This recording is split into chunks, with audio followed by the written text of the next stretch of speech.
Welcome to Fitzdog Radio. It's a pleasure to join me for you. It's a good sentence. I'm glad you're here, I guess is what I'm saying. It's a Saturday afternoon, and I'm recording Tuesday's podcast. So if anybody big gets shot in the next 3 days and I don't mention it, it's because I'm a little ahead of the game. What the hell's going on? I'm watching some golf today. I got a cousin whose name is Denny McCarthy. He's actually my first cousin's son, and he's a pro golfer, which is pretty fucking cool. He's really good.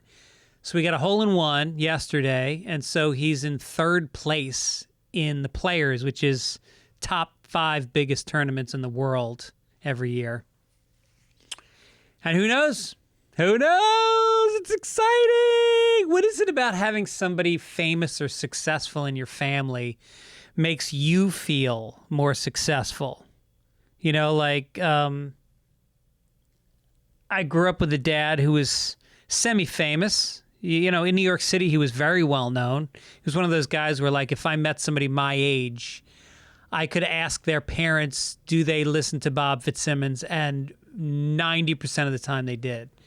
And so it was pretty cool, and it made me feel, can I say it? Does this sound crass? It made me feel better about myself. I think I had a little bit of my dad's kind of famous, you know? I can't imagine what it's like to be like, you know, one of the Obama daughters, how that must feel. I mean, you look at how first kids turn out. And some are fuck ups, but a lot of them go on to do great things. Anyway, I'm not like a first kid. I'm not trying to say being the son of a disc jockey puts me up in that sphere. But I'm kind of glad that my cousin is famous because it takes the pressure off me. And when I say me, it's my mother's side of the family. It's the McCarthys, which I really am a McCarthy more than I'm a Fitzsimmons because my father he had a brother. The brother had no kids. That was it. So the name kind of died with my father. Him and his brother both dead. Never met any of his cousins. So I don't really relate to the Fitzsimmons side, but the McCarthys is a big family. I have like 21 first cousins, and they're all great. But anyway, like I felt at times like I needed to be more famous so that my family could be more proud of me, which is a really fucked up, sick thing to think. And I'm sure it's not true on their part. They didn't give a shit about how famous. They were proud of me no matter how my career was. But I feel like less pressure now that my cousin is a professional golfer. Because the truth is, like, that being famous, and I'm sure I want to be famous about as much as he does, which means I have crawled my way to the middle, and I'm staying right there. It's a fucking sweet spot of being known but not well known, where I can get people to listen to my podcast and come to my shows, but I don't get barraged walking down the street. Barraged would be an overstatement of what I get. I would call it barely noticed in my case, but occasionally noticed, enough where it feels good. Sorry, I'm a little COVID-y today.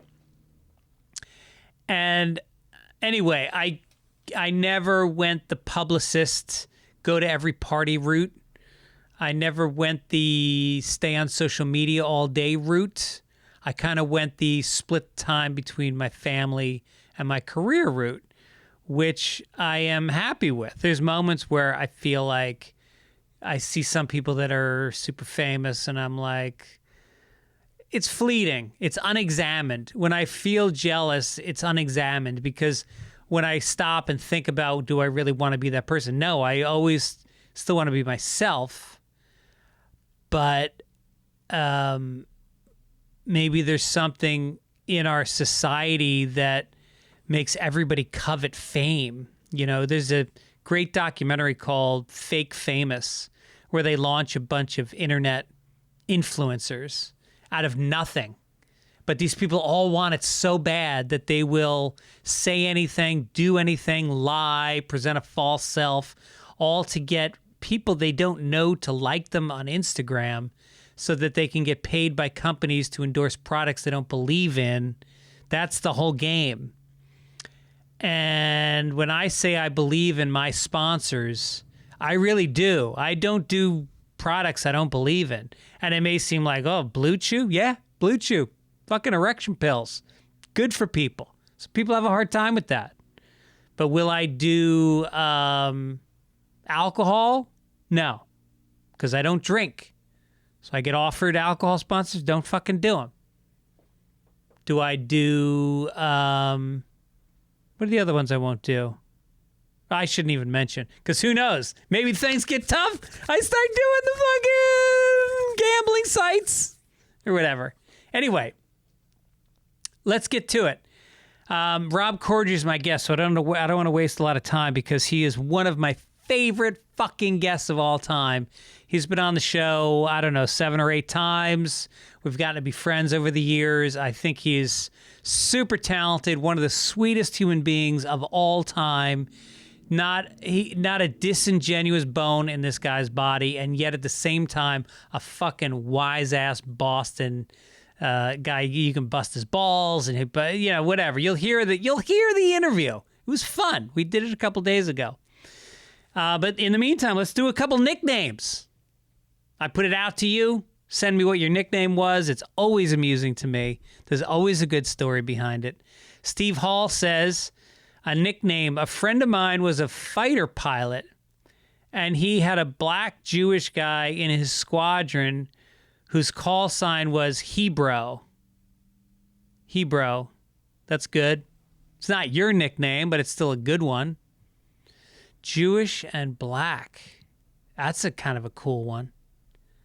Keith Folks said, my sister-in-law used to call me, and still does, Uncle Reefer. I guess it might be because I like to smoke a little bit, and that's why I always was and am still to my niece, and she's 25 now, Uncle Reefer. Great nickname. I love it. Yeah, you love it, but does she call you that in front of her kids? Uncle Reefer? Uncle Reefer lives with you. Uncle Reefer doesn't have his own place. Uncle Reefer works jobs that end. They end when the house has been painted now. They end when the furniture's been delivered. That's Uncle Reefer. Uncle Reefer doesn't have a long-term girlfriend, but he has friends that sleep over sometimes, but are kind of they're just idling. They're idling with Uncle Reefer. Nobody's fucking laying down roots with Uncle Reefer. Might be a new sitcom. Uncle Reefer. This guy BLT says, my nickname in the Army was BLT. This is how it happened. We were hanging out in the barracks, and Wheeler says, you guys want to see some sheep brains? Naturally, the answer was yes. He pulls up his shorts and fists his sack so the nut pops, and all you see is membrane, veins, and hair. We all do it immediately. Of course you did! What else are you going to do after Wheeler does that? Turns out I have a huge sack on me. I won biggest left testicle that night, which became BLT, biggest left testicle. Anybody not in the know who asked about it was told you should see him stuff one in his mouth or something about mayonnaise. Well, BLT, that's a good one. I mean, if you're in the military, you're going to have a good fucking nickname. That's for sure. Andrew said, just wanted to contribute a couple from the world of Australian sport. Firstly, there was an Australian rugby union captain named John Eales. He was so good that his teammates called him Nobody because nobody is perfect. Clever. Also, there's a current Australian cricketer by the name of Pat Cummins. His nickname with the team is Cider, obviously following his last name. Pat Cummins Cider. Pat Cummins Cider. There you go. Well, Australians have a way with the language, that's for sure. Matt Hess, when I was in the Navy, another military guy, training at boot camp, I got my first organic nickname, Hesticle. Remember, his last name is Hess. No one heard it, but the guy who said it and one other person. So only a couple people heard it. It got a pretty good laugh, but it did not stick. Thank God. I never told anybody. So sorry to all of you Hesses for putting it out there. 20-year fan, Greg. Yeah, the last name, you got to work off the last name. You know, Fitz, obviously Fitzsimmons. I got Fitz a lot. Fitzy, Fitzdog. And when your last name is Hess, I think that's a good piece of creativity that somebody found hesticle out of that.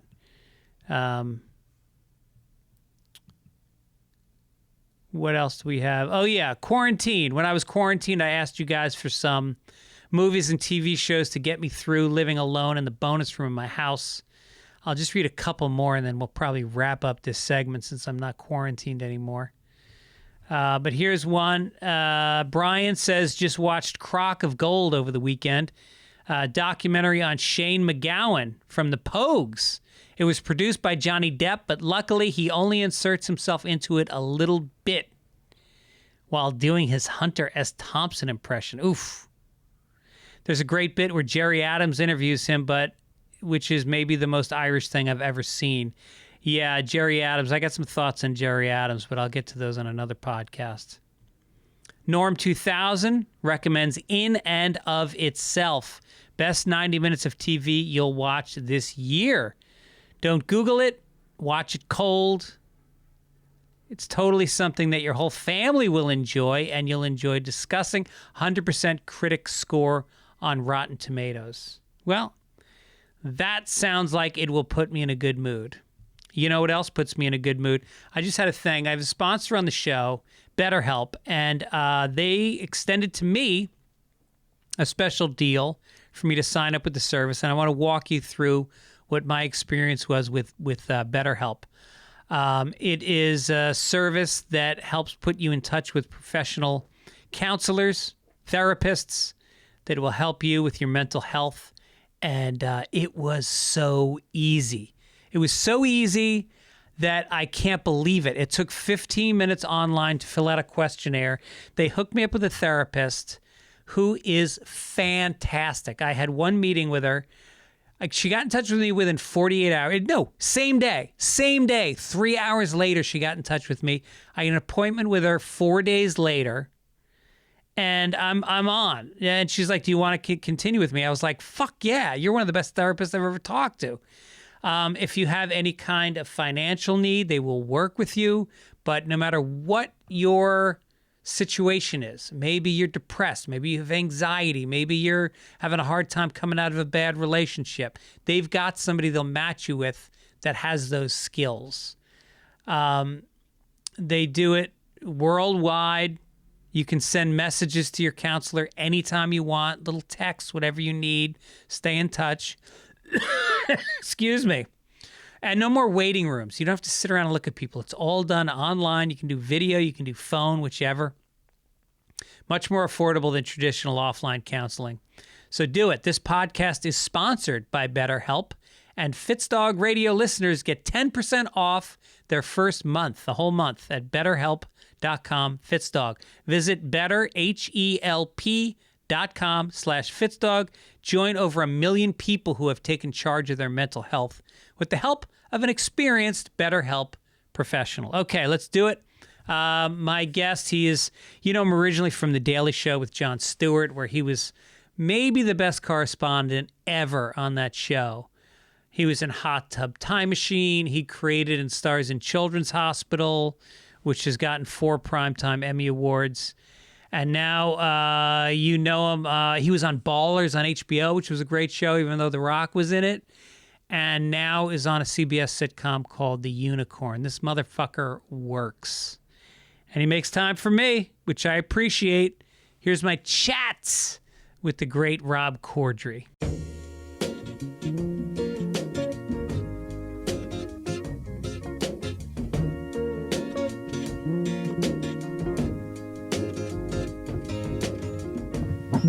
Welcome to Fitzdog Radio. My guest Rob Riggle is here today. He's off, man. God damn. I am so sorry. I didn't mean to mess up your introduction. Go ahead.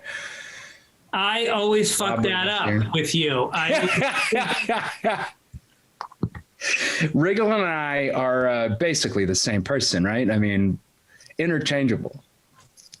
Who's the guy that when you go out for roles, who's the guy that sometimes gets something that you wanted and vice versa? Keckner. Is it Keckner? Yeah, Dave Keckner. Right. Yeah, people were convinced that we were the same person. And I did some sort of thing at the UCB with Matt Walsh, like whether it was a podcast or what, he did a live thing at the UCB.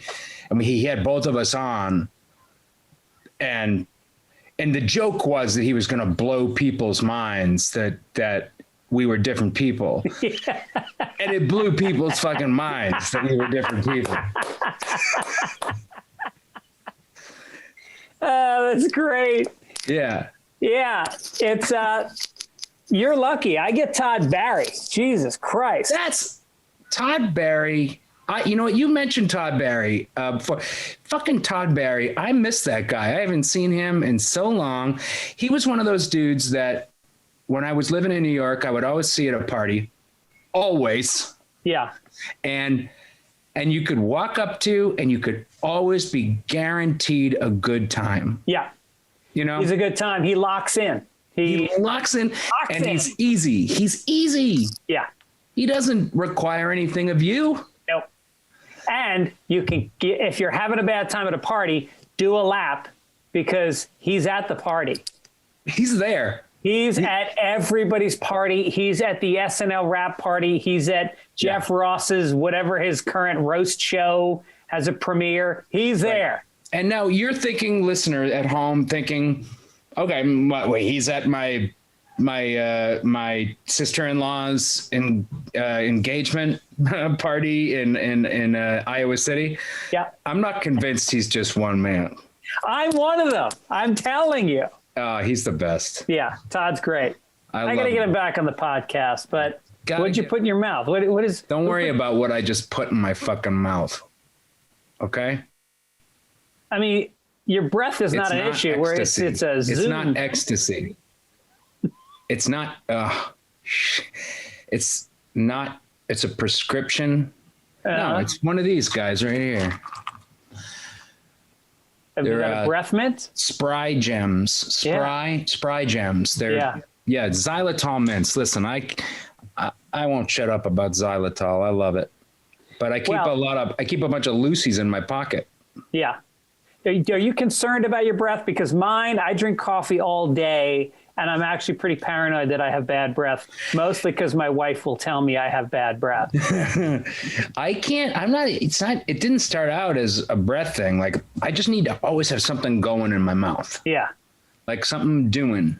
And I wish there was a name or a fixation for that. But I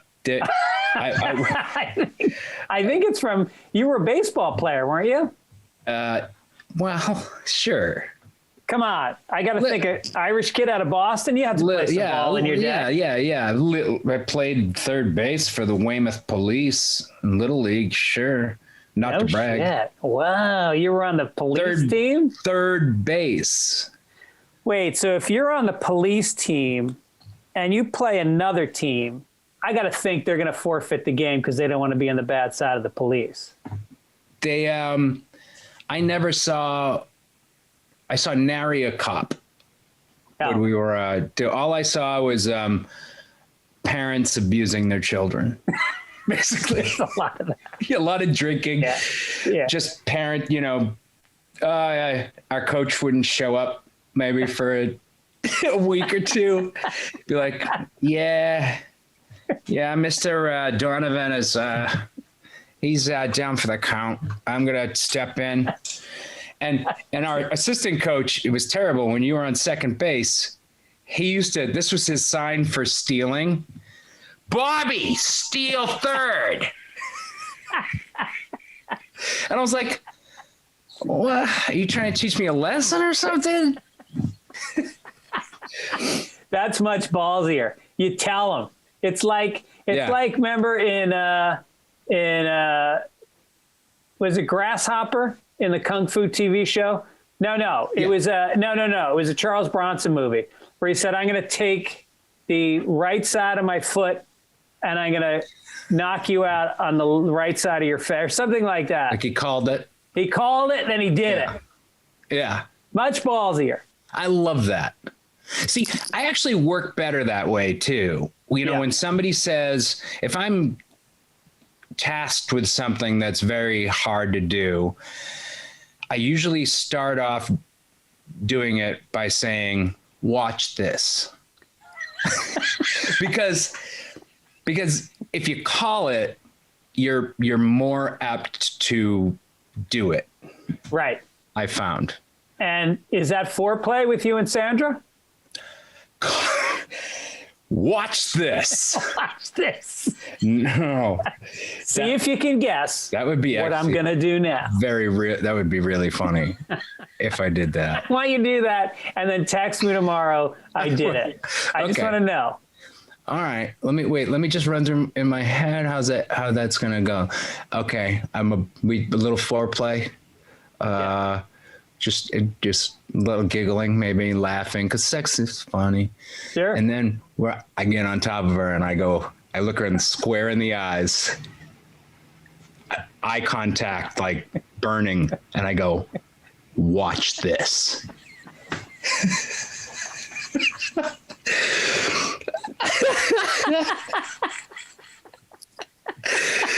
And you just see her eyes widen there's a little bit of fear, little curiosity. And also, I don't know. I think she would just be like, I think she'd call it off. I think she'd be like, "This is not your fucking test. I'm not what are you testing out a bit? Like, get out of here. Get the fuck out of here." Were you on Fitzdog Radio today? You did Fitzdog today, didn't you? Yeah. Oh, I knew it. By the way, I found that fucking mug. You hid it in the garage. I told you to throw it out. Yeah. I threw it out on principle, even though it was holding so many pencils and pens. Yeah, right. There's more uses for a mug than just coffee. That's always the move on a cop show where, one cop, he loses his partner and he's in Sarge's office and Sarge goes, "You're going to get through it, kid." And then he takes all the pens and pencils out of the mug on his desk, pours him some scotch, and he hands it to him. And that motherfucker has to drink it. It's filled with lead. It's got ink in it. Ugh. Yeah, go ahead. Pieces of eraser. He drinks it because he lost his partner. Yeah. And his partner was the black guy. He's the white guy. Oh, they killed the black guy? No, that would be very 80s. That would be very 70s. Yeah. You got to switch that around. Right. All right. So back to one. Yep. He's drinking. He got the scotch. Who's drinking the scotch? The guy whose partner just died. Yeah. And then he's cleared for duty. Yes. Well, he's got a new partner. Yeah. You've worked it out. We've worked it out. Yeah. Get out there. You're not a risk at all. Did you ever do a buddy movie? Like a two cops or? No, I want to. That would be really fun. Who would you pick as your buddy if you were going to do a buddy movie? I mean, God, if only that worked that way, it'd be so great. Who would I pick as my buddy in a cop movie? Well, I mean, if I'm the businessman in me wants to say like, well, fucking Kevin Hart, man, let's shoot for the moon. Right. Ice Cube. God damn it. Right. But the realistic you knows that it's probably going to be like Ari Spears. Who's yes. He was on Mad TV for a couple seasons back in the 90s. Fantastic actor and a good friend. He's actually really funny. I was just trying to think of a low profile guy. Yeah.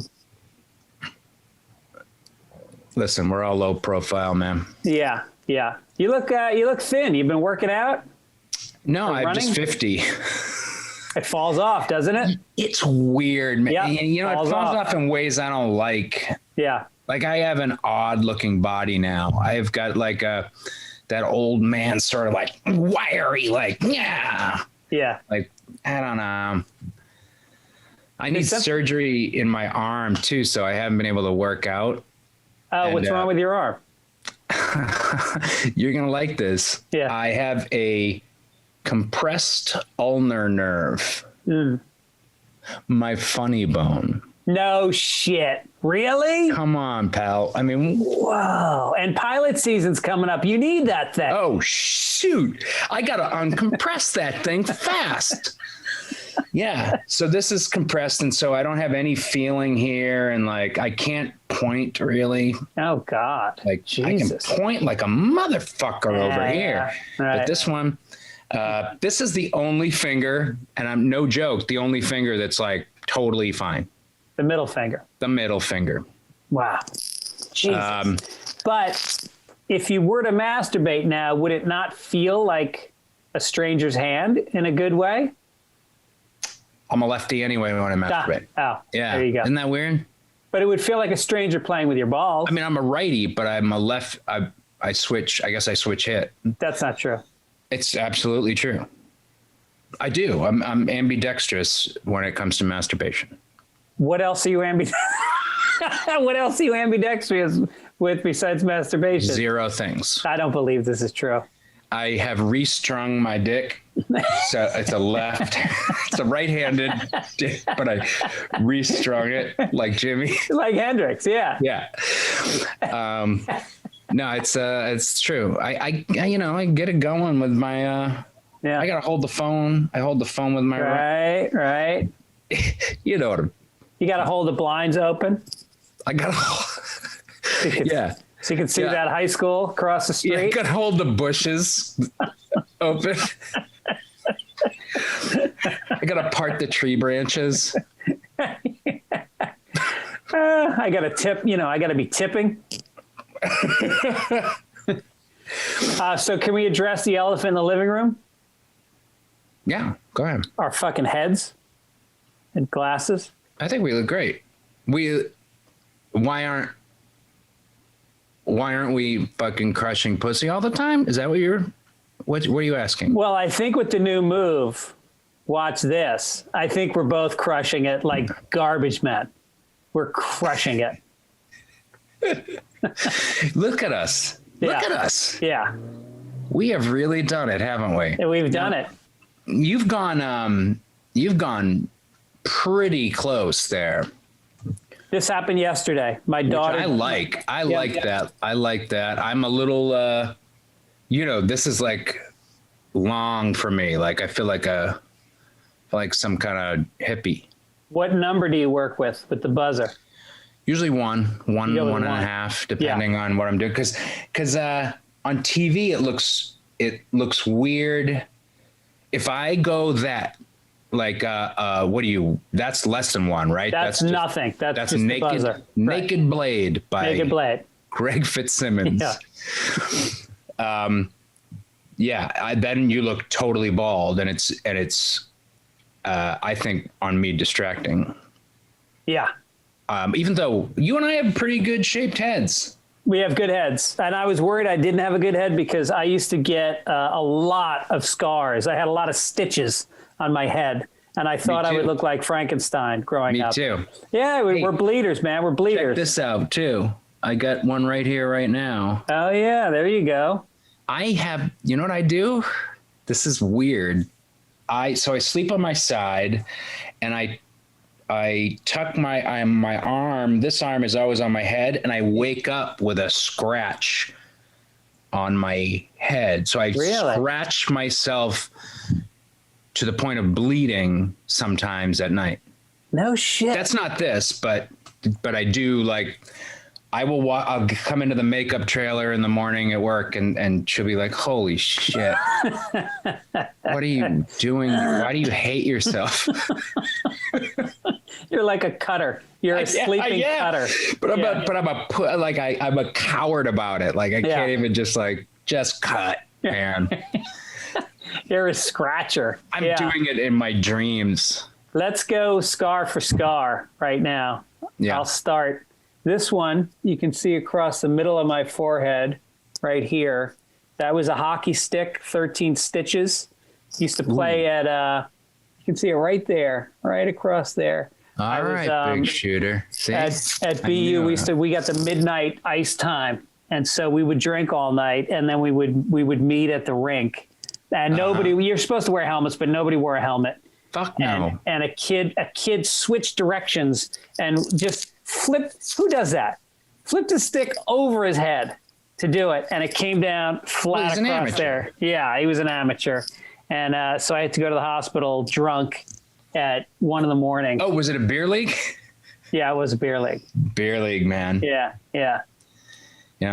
I used to love watching my friends beer league. Yeah. No Did problem you with that. You must have skated growing up. No. I mean, yeah, a little bit. I mean, but my mother was just off about everything. She had me take figure skating lessons. That's cool. You know? That was not cool. No, it was not cool. It was not cool. No, I hated it. So I just I think just because the force with which she made me take this lesson made me just shut down. And so I can skate, but nowhere near like a hockey player needs to be able to skate. Like my wife and I were just saying it last night. Like we were watching, I'm obsessed with this show Letterkenny. Have you seen it? Yeah, it's great. Canadian show. Oh yeah. My God. And there's one episode, I think in season 8, where it's like, the championships, the hockey champs. So there's a lot of hockey playing, and all the actors know how to play. They're all great hockey players because they're Canadian. And it's so exciting to watch, you know, even the setup shots, they're getting goals. And I was just like, God, that is such an impressive sport. Yeah. Yeah. I really wish out of all of them that I could play that one. It's the one I like. I still play, and, it's the one I still love to play, but it's the one that, I mean, if you're used to watching hockey and then you try to watch football, it's like, can somebody play the game? It's just so slow. It's so slow. There's so much setting up, and hockey is just, you know, they don't even stop to change players. Just play, just keep going. You dive over the board. I don't even understand you dive out. Yeah. I don't even understand what's going on. I just know that these two guys are coming on the ice, and there's guys that must be coming off. Right. I once went to a Kings game, the supposed to be history-making championship game that they lost a couple years ago, and I was literally against the back wall of the Staples Center, like way up. And I ran into a guy that used to, so my friend and I just went out to the bar and we were watching on TV, but I ran into a former intern at the Daily Show. Oh, you mean your seats were so bad that you went in the hallway to watch the game? To watch it on TV. That's when you know you've really crawled your way to the middle of this industry. Yeah. And this guy was like, "Hey, where are you sitting?" I was like, "These are our tickets." And he went, "Oh shit. Oh God, no." He used to be an intern on the Daily Show. So he was like, now works in the Staples Center. He's like, "Come on, I got better seats for you." So he took me down. He took us down to like the third row. Sean Conroy. Do you know Sean Conroy? Comedian? Yeah. He was right behind. There was like, for some reason, it was a comedy section, I think. Todd Barry was there. Of course he was. And it was fantastic. Unreal. Like there's nothing like that. No. Watching hockey up close. And when you watch it on TV, the rink looks enormous. Yeah. It's good watching on TV. But then you get to a game live and you go, "Oh, these guys are big. They're moving really fast, and this rink is half the size it looks like on TV." You ever watched? I'm sure you have. I mean, God, you're doing it. Like, we went up in Wyoming. We went to a semi-pro, one of those semi-pro leagues, which is still all about, like, they still have what do they call them? The thugs. Yeah. And I was building it up with my daughters. Like, you're going to see some fights. And I thought that I was building it up too much, but there were so many fights. Yeah. Right in front of us. Yep. One guy had two guys in a headlock and he was just shaking them. Yeah. You know? Yeah. And he was smiling the whole time, like moving over to where we were so he could give us the show. Like he's taking a selfie in the middle of a fight. No, there's a guy who plays for the Bruins, Yager. Not Yager, Chara, Zdeno Chara, and he currently plays. Well, they just traded him this year. I don't know why. He was with the Bruins for literally like 20 years. Oh, and he was 6'5". He's from like fucking Eastern Europe somewhere. Yeah. Biggest player in the NHL. Wow.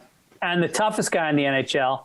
And I once saw a fight where he was fighting a guy, and he hit him once, and the guy just went down. But Chara knew that he took a dive, and so Chara reached down and picked him up, and then kept hitting him while he suspended him in air. So great. That's that's the thing old-time about hockey. The Bruins. The Bruins have had some of the greatest fighters of all time. Yeah, I mean that's what they do. Yeah, there in Boston. That's what. Yeah. Yeah. Now, wait, you're from what town are you from? Weymouth. Weymouth, right? And I was curious about. Well, we'll play this game. I usually save this game for later, but since we're talking about Weymouth, we'll play it now. You play the Weymouth game? We play. It's called the Weymouth game. Yeah. Weird. And Todd Barry right now is the reigning champion. But holy shit, that's a coincidence. I play a game called Rank 'em. I'm going to give you three things. This is the Weymouth edition of Rank 'em. Okay. And you're going to rank them. Go ahead. Hal Holbrook, Abigail Adams, and Marcy Carsey. All from Weymouth, Massachusetts. Did you know that? Yeah. I didn't know Hal Holbrook. Yeah. That's a you dropped a bomb there. But I'm still going to say Abigail Adams, number one. Why? Because my next door neighbor, Auntie Hope Patterson, we used to call her, she was a neighbor we used to call Auntie. Auntie Hope was the president of the Abigail Adams Society in Weymouth. Oh. And she worked at the house.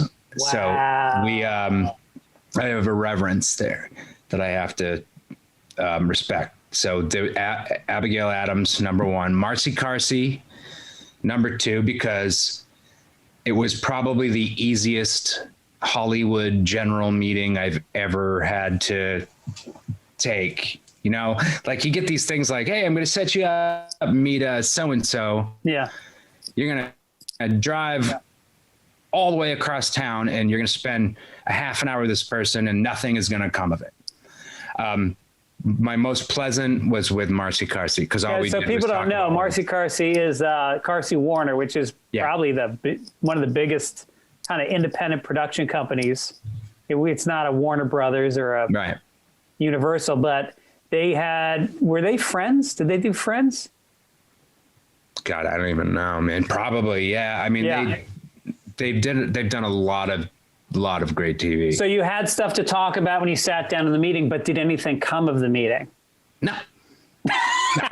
That's still the same outcome, but at least it was nothing's ever come of a meeting.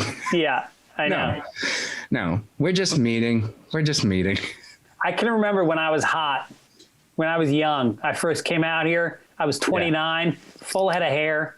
Yeah. Was hosting an MTV game show at the time. Oh shit. And I had so many meetings. I used to keep all the drive-on passes and the empty bottles of water that they would give me as my trophies. wife would not let that stand. And the whole right in the trash. The whole passenger seat floor was filled with bottles, and they all added up to zero. None of those meetings got me anything. And then I cooled off, and I started a podcast. Yeah.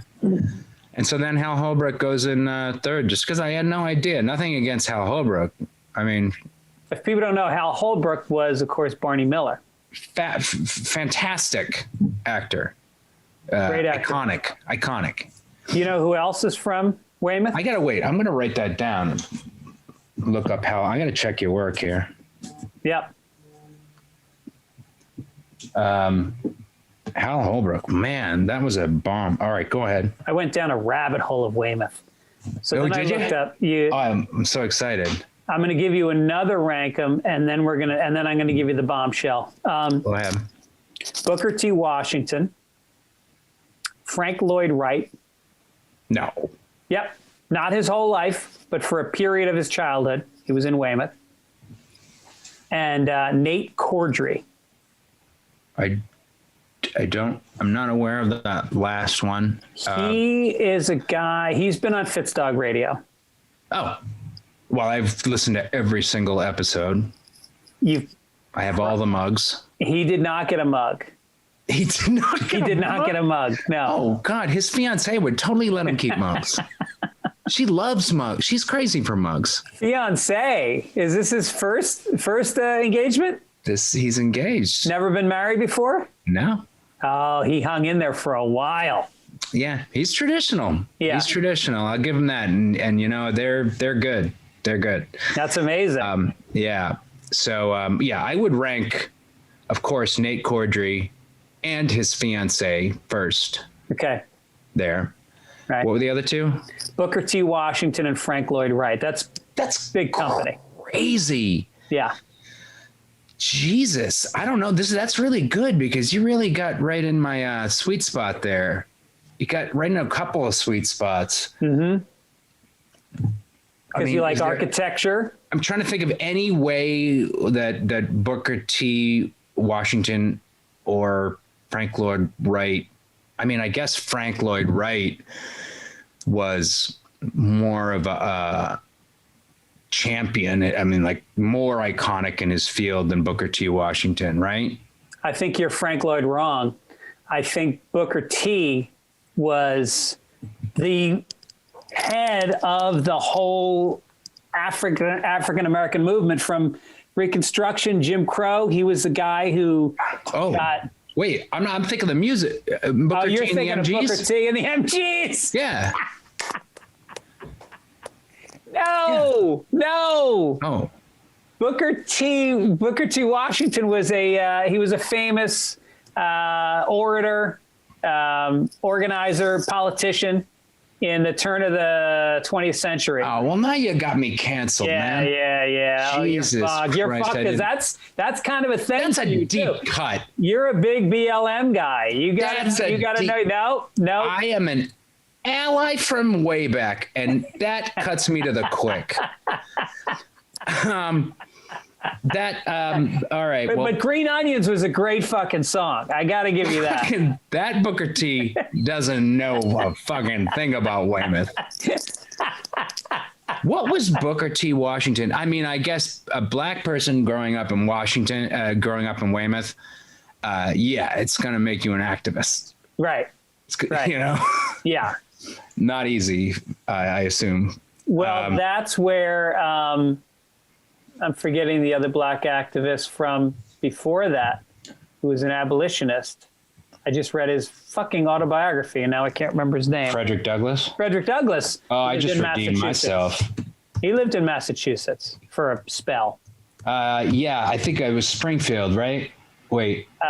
Booker T. Washington. Bedford at first, and then it was outside you know of what? This is the great thing, and this is what I tried to tell my wife as she was holding the mug, the Fitzdog mug, over the trash can.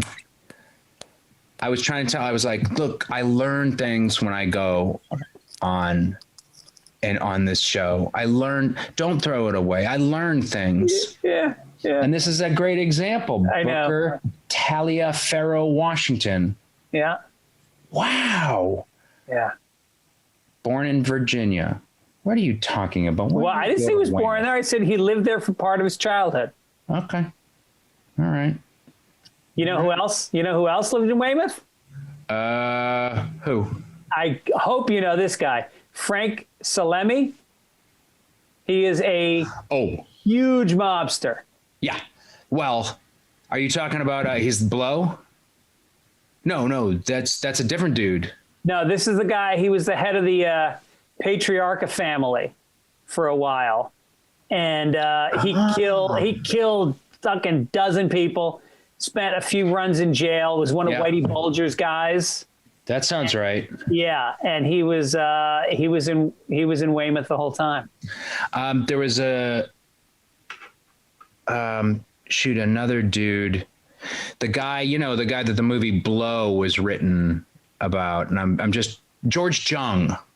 George Jung? George Jung. He actually, the Jung family lived across the street from my good friend Susan's house, who I graduated with in high school. And we used to party over her house, and she'd be like, please just don't bother the Jungs. They are crazy. They're crazy. And turns out, so, wait, how much of this story can I tell? I know someone whose ex-boyfriend is in jail for a long, long, long time. And it just so happens to be share a cell with George Jung. No shit. It's fucking crazy. Whoa. This guy keeps coming back with me. But is the ex-boyfriend a guy who grew up in Weymouth? No, Texas. No shit. I think Texas. Yeah, probably Texas. Do you think that, because you kill a lot of hours in a jail cell, I can tell you that firsthand. You talk about everything. Have they made the connection yet? Have they made love? No. They both know you. Or they. Oh, no, he doesn't know me. But he's from Weymouth and he's not. Yeah, but George Jung also does. I don't know if he's between all the cocaine and jail time. I don't know how much he's heard of Rob Corddry. Yeah. Yeah. So I don't think I've come up. But this woman that I know who knows the dude, has gotten a lot of letters from George Jung. Like he took a liking to her. Really? Yeah, like it was weird. She's got these. Yeah, it's so strange. Wait, George Jung got to know his cellmate's girlfriend and started writing her letters? Ex-girlfriend from way back, guy who's just a friend now. Yeah. I don't know how, like she maybe, I don't know, just from writing to this dude saying, hey, how's jail? She got in touch with George, and fucking George Jung once again comes back, and I'm like, God damn it, got a bug in here. So did I. I literally just went like that 3 seconds before you said that. Fucking. I had a bug on my glasses. Yeah, think about it, man. Jesus, Rob. Think about it. That's no joke, man. Wow. Think about it. Do not kill that bug, and I will not kill my bug. I'm not gonna kill that bug. Zoom is fucked up, man. What do you think that guy did that he was in jail for so long in the same cell as John? Oh, drugs. Sold drugs. Oh, it was drugs. Oh, yeah. Drugs. So he sold a ton of drugs. Yeah. Oh, he'd shove drugs up his ass, make very risky decisions. Uh-huh. Sure. Yeah. Yeah. Terrible choices. The thing is, get some great ecstasy though. Some really great. He really in his date though. Really did all right. Well, the thing now, my friend just sent me a link. You can get magic mushrooms from Canada shipped to your house, and it's like pot shops now. They have like, they show you the shroom, and they have a little fucking nickname for it. And one's called Penis Envy, one of the mushrooms. What? And it tells you what kind of a trip you'll have on it, and then how long it lasts, and how strong it is, and what number of grams they recommend. And you order it online. I haven't tried it yet, but you order it online, and apparently they ship it right to your house. Oh, that's fantastic. I just recently, since college, I haven't really, had done a lot of mushrooms, but then recently that seems there's a renaissance. So that's good to know. I have some. You have some from college? Yeah, those are good. My daughter's doing karate in the next room. That's probably because she took the mushrooms. She's never studied it. She's just doing it alone in a room. She just all of a sudden knew it.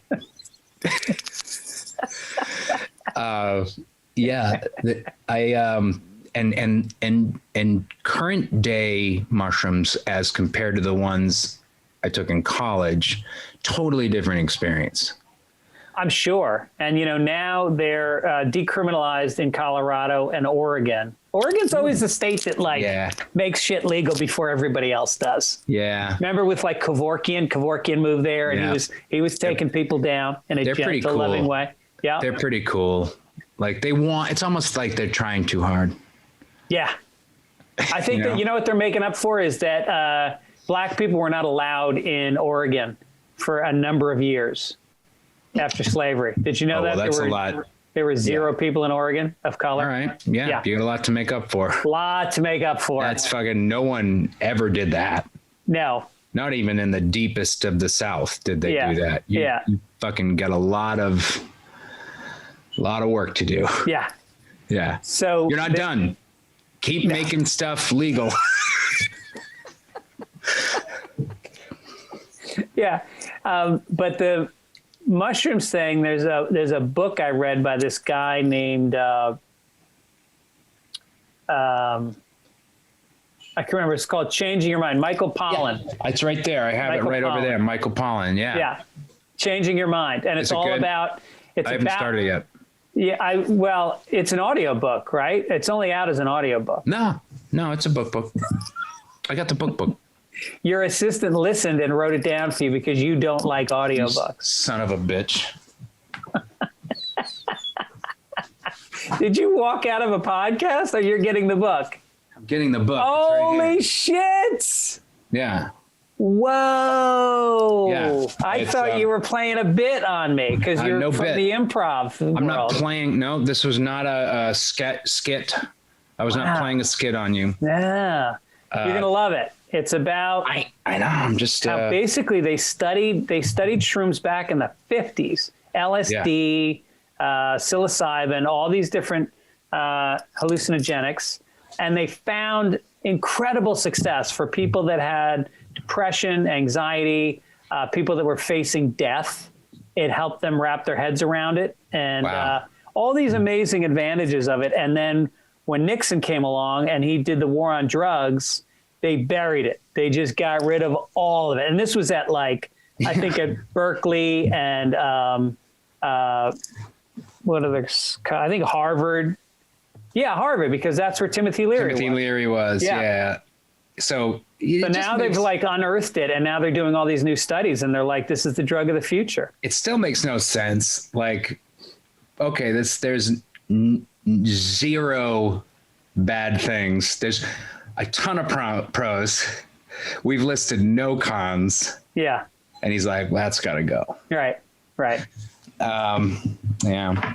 Yeah. So now but you know who's going to fight it is the pharmaceutical companies, because they've got so many kinds of antidepressant, anti-anxiety that are all made in the lab and have so many side effects. Most of the antidepressants that they prescribe, and I can tell you because I've taken many, were meant for something else. Like this was supposed to be an abortion pill, but it cheers you up. Well, maybe that's because you're happy not pregnant. Yes, everything in pharmaceuticals is an accident. Yes. Yeah, everything. Well, this was supposed to. I don't know. Well, the one for baldness, Propecia, I forget what it was meant for, but it was meant for some hardcore disease. Yeah, and everything. Yeah. We found a great side effect that we're now going to sell this for. Yeah. It causes hair to grow. It's all about the side effect. It's so crazy. Yeah. But they're heroes now, right? Like say a goddamn bad thing about Pfizer right now. I dare you to. That's right. I dare you to. Yeah. Johnson and Johnson. Both of them I'm on board. Both Johnsons. Yeah. Don't you fucking dare say a bad thing about them. But are you shooting a TV show right now? Yeah, man. I shot so I finished shooting The Unicorn. CBS Thursdays at 9:30. Look at you. Yeah.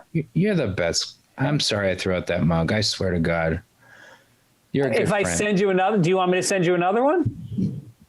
Yes, please.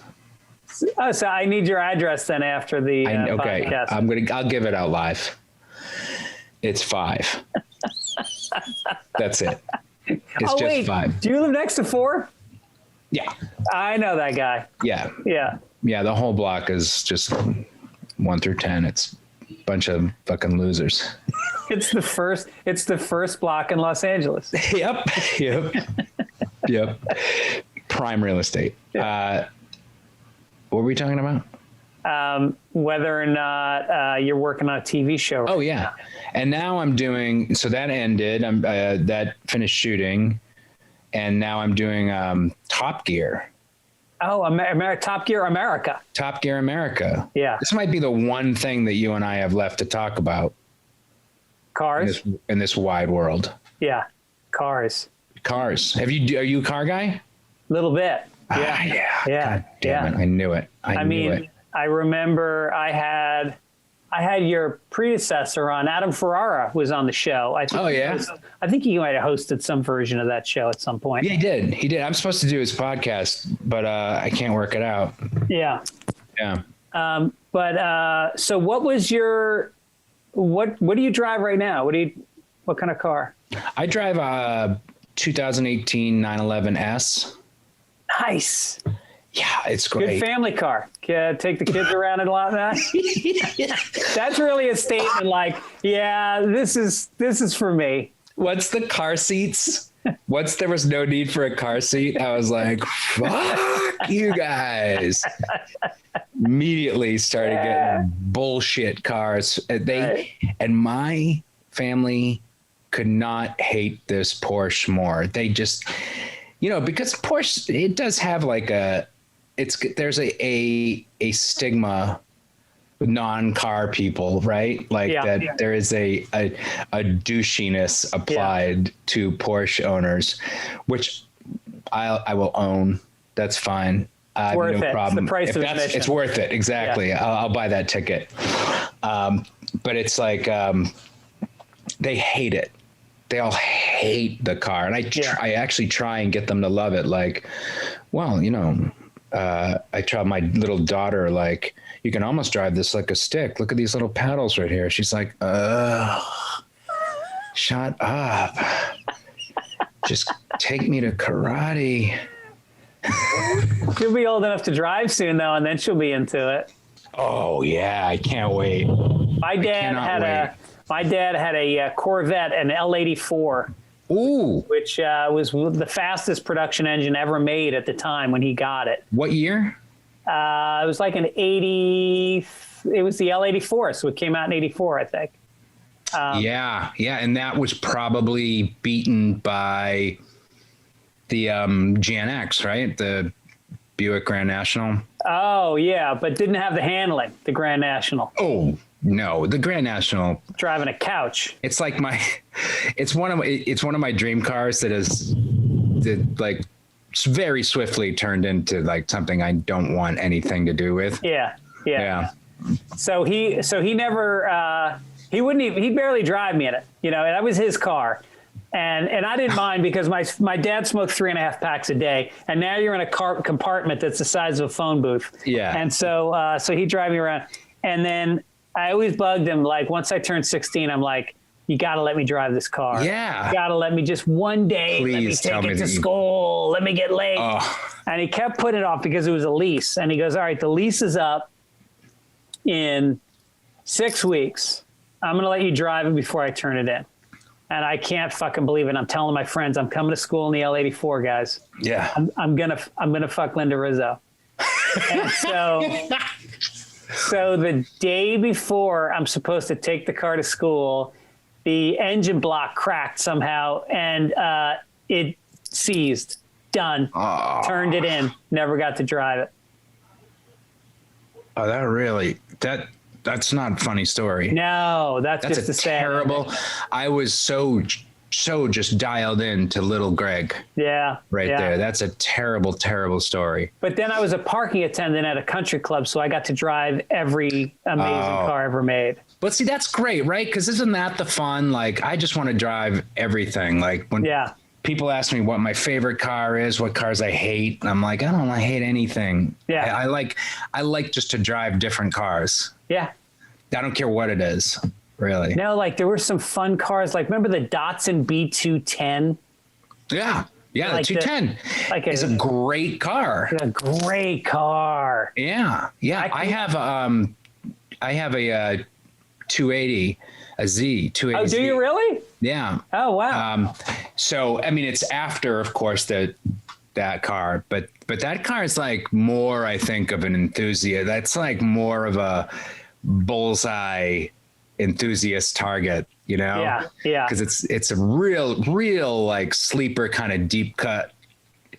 Yeah. But you the know? 280, is it a ZX or a Z? Z, 1978. Those things are a workout, man. There's no power steering, and you got to push that clutch. You got to do squats to be able to push that clutch. It is down. practically an interdimensional level of travel you have to make to the floor. Yeah. And it's a soupy stick. Yeah. You know, it's crazy. Yeah. It's and it's so hard to drive. Yeah. But and also not fast. It's not a fast car. You know, it's an old car. What is it, like an 82? 87, no, 78. 78. Yeah. Oh, because then after that they started making the 300 ZXs. Yeah.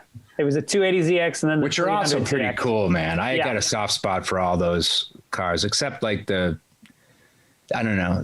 Aren't they coming out with a new, like, boy, we just lost so many of your listeners. Yeah, but who cares? You know what? They are here because they like looking at us. We're eye candy. What we talk about doesn't even matter to them. Okay, great. Yeah, I get that all the time. All right, well, watch the show. I'm going to tell people to watch the show. It's on.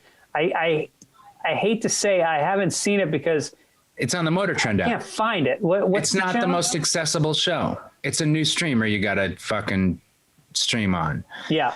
However, it's part of very soon the Discovery Plus streaming network, which will be a huge, all-encompassing, if it's not already, I don't pay attention to these things, a huge streaming network that embodies all of Discovery Network shows, and it will be on the Discovery Channel. Oh, nice. So I'm not going to begrudge you if anybody hasn't downloaded the Motor Trend app so they could also see Junkyard Garage and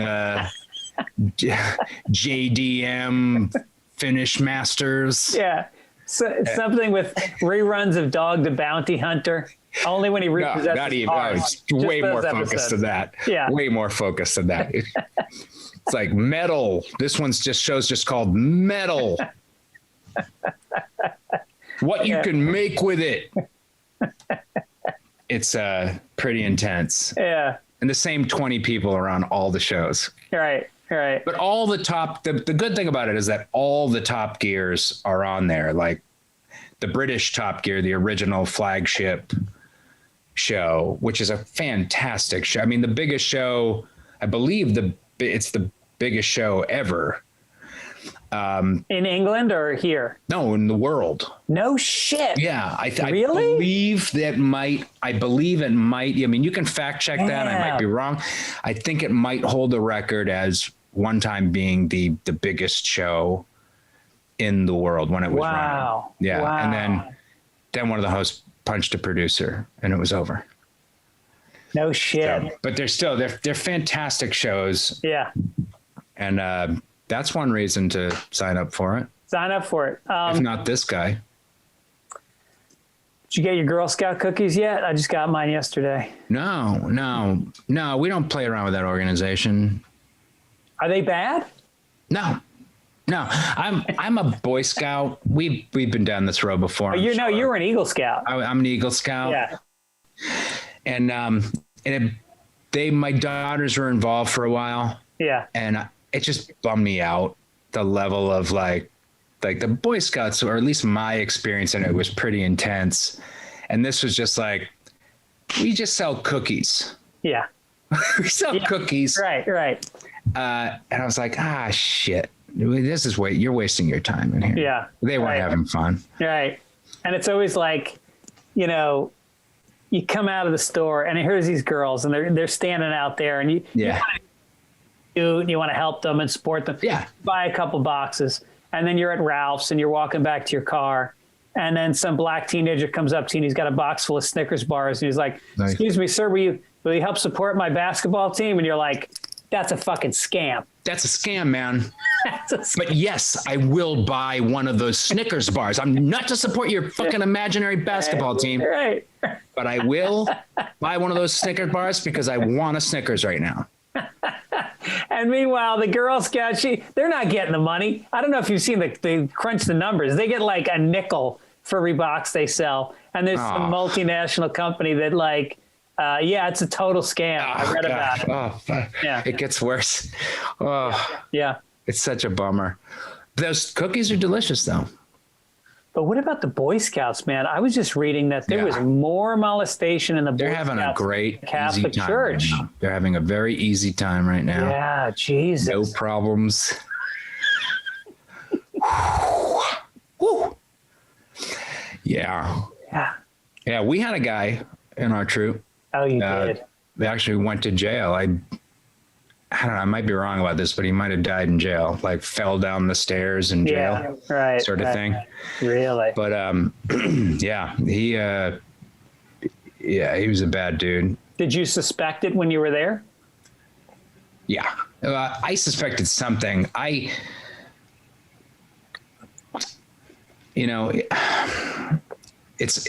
It's hard to say. Like he was always.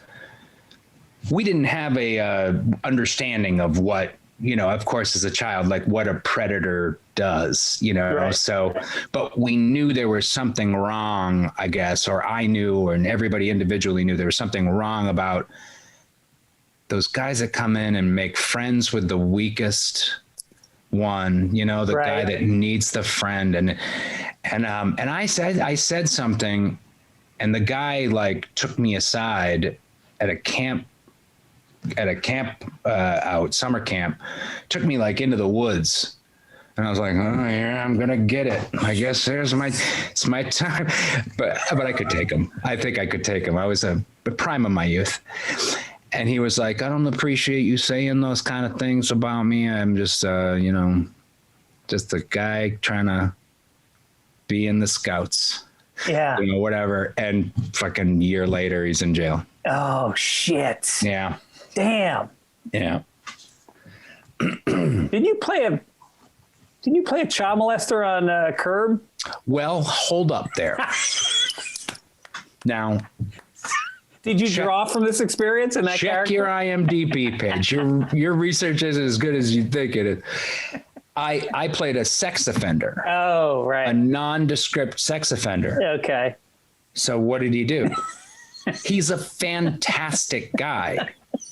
The guy that I played in Curb Your Enthusiasm, his one defining quality is really that he's just so impossible not to like. Yeah. He's so cool. That's so great. I'm just rewatching that show, and I remember we just saw that episode not that long ago. Oh, really? I got to watch that because that's been coming up. That's been, I guess, I don't know. It's been coming up. Oh, my God. Dude, that fucking show, because, we're watching all these heavy dramas, and then I need a little cleansing of the palate before I go to bed every night. Sure. Just throw on one Curb, and I mean, it is like top 3 sitcoms in history. I would almost put it above Seinfeld. It's neck and neck.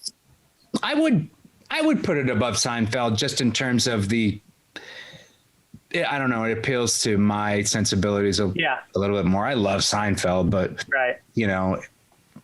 it's ultimately the same idea. But it's that documentary, like shaky camera, he's gonna fuck this up. Yeah, it's just so much fun. When I auditioned for it, they were like, Jeff Garland came in. He walked in as I was in the waiting room, and they don't give you sides, of course, because it's like improv. And he goes, I know they've told you not to be funny, but I can't stress enough. Don't be funny. Really, don't be funny. There's a fantastic Jeff Garland, by the way. Great. Spot on, Jeff Garland. Got to stick your lip out a little bit. Don't be funny. Don't be funny. And so I actually, for the first time in my life, was like, I'm going to take this stupid piece of advice. Yeah. And not be funny. And it worked. Wow. Yeah. Jesus. I was in New York City once, I was leaving the Daily Show, and this was like in the middle of nowhere, like the 50s and the river, where we used to shoot. And this taxi was, bolting down the street, and it fucking jammed on its brakes right in front of the door when it saw me, screeching, and back kicking out. And the guy rolled down the window and he goes, pervert. And I was like, oh, fuck yeah, man. Yeah, Larry David. That's great. All right, listen, I'm going to let you go. Don't do this. Don't do this. We're having such fun. I'll talk about one more thing with you. Your Twitter account.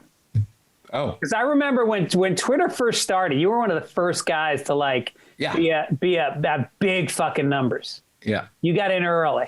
I got in early, and then I let it plateau. I want to read a couple of your recent tweets. There's nothing. Oh, well, the mayor. Go ahead. Oh, yeah, you're supporting the mayor. Yeah. Maya Wiley? Yeah. She's running for the mayor of New York City? Yeah. Tell us about her a little bit. You want to pump her up? She's awesome. Yeah. Yeah, she's awesome. And I'm hoping that she, we talked for a while, she and I I was like, I might not be the kind of celebrity or whatever you want, because I'm just like this white dude that doesn't I can walk down the street very comfortably. Yeah. And she's like, no, but we seem to gel here. And I read some of her shit, and it's a lot to do with, the police and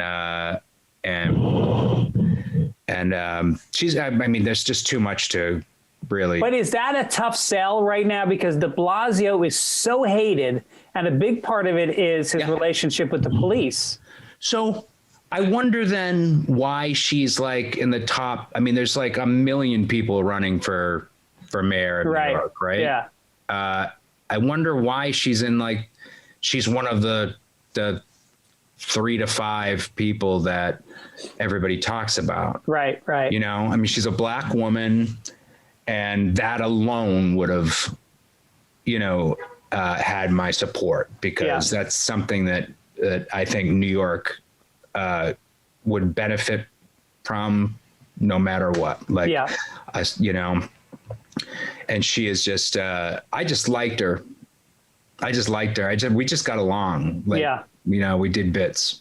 Oh, really? She was funny. Yeah. Oh, cool. Yeah. All right. I'm going to look into her. Other tweets. Millions of baseball funny tweets, though. I don't know how old this is. Millions of baseball fans are shocked and dismayed over the news of coaching legend Tommy Lasorda's death, but shocked and delighted to learn that he had still been alive. It's a little obtuse. Hearing it back, hearing it out loud. Yeah. It's a rejected Onion headline. Yeah, or it could have been. Yeah, it could have been a Weekend Update joke. Sure. Would have been a solid Weekend Update. Sure. Yeah, that would have been a good Weekend Update joke. What is this one? Your wife is peeing. Yeah. Oh, you say what? She says, I remember. Oh no. And you say what? My wife says, the toilet seat was wet with chemicals, and now my butt is wet with chemicals. Why are you laughing? And you say, I'm just picturing the awesome tweet. Yeah. What was the chemicals? What is that? I think the housekeeper had just left. Oh. And she, got it. Yeah. I don't know. She lets that sit. She lets those awesome chemicals sit. Yeah. Really penetrate the seat, but she sat right on them. Yeah. Those are my favorite. I think if I tweet more, because I don't care for it, but if I tweet more, that's what I would tweet only, just dialogue that happens in my house. Those are my favorite. Right. Yeah. So that's weird though. Most people would kill to have 1 point whatever million followers. Mm-hmm. And it means something. I just watched this documentary called Fake Famous. Mm-hmm. And it was about people that are social influencers that have way less followers than you, and their ability to get auditions, book jobs, get endorsements, get free trips to places, and all that kind of stuff. And you're just leaving that out to dry, man. That's yours. Yeah, no, I'm not. And so, you know what? Also, that has never, they stopped at that number and has just sort of plateaued there. Right. So that is my value on Twitter. Yeah. That is, I'm sure of it. It's my value. And it's not going to go away. It's going to stay at about that level. It's not going to get any higher. And so it's just there. And I'm not concerned with the likes. I don't like this like culture, you know.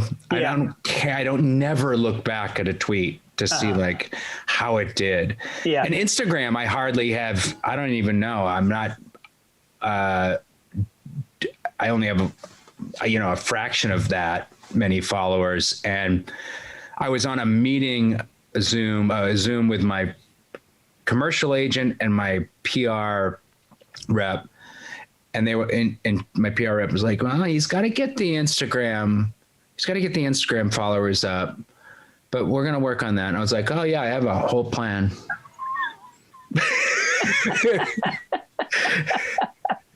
Yeah. I'm working with a 14-year-old girl in Sioux City, Iowa. She's gotten very hot. She's going to coach me through some new techniques. Yeah. A lot of it has to do with buy a bunch of robots to follow me.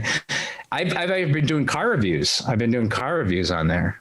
Instagram. Oh, that's cool. Did they ever offer you like a lease for a car, like a free lease? Oh, no, I just drove for the weekend. I just drove a BMW M2 CS. How was that? Wild. Really? It was a hard car to figure out. Yeah. Yeah. And then that was specifically for Top Gear America. Like I'm reviewing that on the show. So you can get into an accident in a car like that. I don't know. I think that car that's a really safe car, you know, because there's so much you cannot, I mean, unless you keep your finger on that electronic stabilization, you know, for 7 seconds or whatever, you're not going to slide anywhere. The grip is so intense. Yeah. But you know, I don't know. It's a strange car. But the steering ratio is not super tight. Well, there's 3 different levels to it. And, and I ran through all of them, you know, comfort, sport, and sport plus, and really comfort is the only thing worth driving. But it's like, you sacrifice, I guess, a negligible amount of road feel, car feel, you know, connection with the car. Yeah. Because even in Sport Plus, it's like very stiff, you know, and it's just distracting. Yeah. Yeah. Right. Yeah. I've got a 2011 Prius, and when I bought it, Oh, well, 2011, future classic. That's a future classic. They say that the 2008 and the 2011 are the ones people are going to be talking about. Jay Leno's got his eye on one. He's got his eye on a 1938 fire truck and the 2011 Prius. He would not even know what you're talking about if you said the word Prius in front of him. And so I bought my wife a brand new Subaru Legacy Outback. And I have so much fun in that car. It makes me so happy. Yeah. It's a great car, and the wagons are making a comeback, even though there's no American-made wagon right now. Is that true? 0. No shit. They've killed it. Wow. Yeah, we're doing an episode next season on it. Yeah. We've already shot it. Yeah, about just trying to prove to Americans that like the wagon is so much cooler than an SUV. How excited do you get when you see one of those, were they called Torinos, the wood paneled wagons from the 70s? Oh, well, Dax Shepard, one of my co-hosts, owns a Buick Roadmaster. Yeah. That he is completely, it's turned it into a track machine. Like it's insane. Really? I don't even know what is in it or on it except for the gold wheels. Gold wheels are the new cocaine, man. Yeah. I remember we had a station wagon, and this is probably back in late 70s. Yeah. And my dad we used to sit in the back. There was the back that was metal. It was a metal floored compartment. Oh, wow. Where you looked out the back window. Heavy duty. And I mean, there was no safety belts, no seats. You just sat back there on every turn. We loved it because you would slide across the back. Slide around. It's so great. Yeah. Even right now, it sounds like so much fun. Yeah. Just giving people the finger from the back window. You're 8. Yeah. Ralph Nader fucked everything up. Yeah, he did. He screwed us. And now the mask thing, it's Nader all over again. Oh, God damn you, Nader. Yeah. All right, man. Well, listen, right, I want to plug your stuff one more time. Unicorn on CBS. That's Thursdays at 9:30. You're awesome in that. I love that show. Thanks, man. And Top Gear, which is you can find it on Motor Trend's TV channel. Motor Trend something, and hopefully coming soon to Discovery. Yeah. And of course the website or the Twitter account, which is Rob Corddry. Let's bang those numbers up to 2 million. I'm going to tweet tonight. My family's going to say something ridiculous, and I'm going to tweet it. And then you're going to get Disney's going to offer you like a weekend with the Fast Pass if you tweet about them. Ooh. Yeah. Well, right now, is Disney open? For you? For people with 2 million followers, yeah. Oh, shit. Yeah. All right. I'll get right on it. All right, man. I'll get right in there. I'm going to just hang out in the kitchen and listen to those fucking weirdos. I love you. I love you, Fitzdog. I love you too. Thanks so much for giving me your time. And I'm glad everything's going so well for you. It was really, really good seeing you. It's been a while. Yeah. Well, hopefully in person soon. Yeah. Take care. Okay. All right. See you, man. All right, buddy. Bye. Bye.